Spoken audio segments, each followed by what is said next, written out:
பாட்டி, நாம ஏன் இவ்ளோ கஷ்டப்படுறோம்? கஷ்டம் இல்லாத வாழ்க்கை யாருக்கும் கிடையாது மகனே. எனக்கு பெரிய வாகனம், நிறைய பணம் சம்பாதிக்கணும். பணம் நல்லதுதான், ஆனா மனசு நல்லதா இருக்கணும் முதல்ல. நான் நகரத்துக்கு போயிடுவேன். அதுக்கு முன்னாடி ஒரு விஷயம் பார்க்கணும், வா.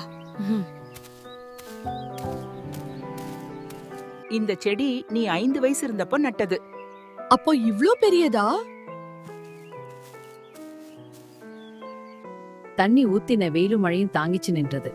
அதனாலதான் இது நிமிர்ந்து நிக்குது. நமக்கு நல்ல வீடு இல்லையே. இந்த வீட்ல அன்பு இருக்கு மகனே, அது போதும். இதை எடுத்துக்கிட்டா நமக்கு உதவுமா? நல்ல மனசு இருந்தா அமைதி கிடைக்கும்.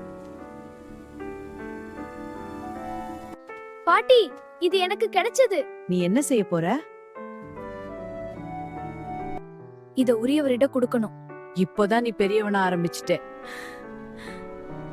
பணம் இல்லாதது கஷ்டம்தான், ஆனா தவறான பணம் இருந்தா மனசு கஷ்டப்படும். வேர் நல்லா இருந்தா மரம் நிமிர்ந்து நிற்கும் மகனே.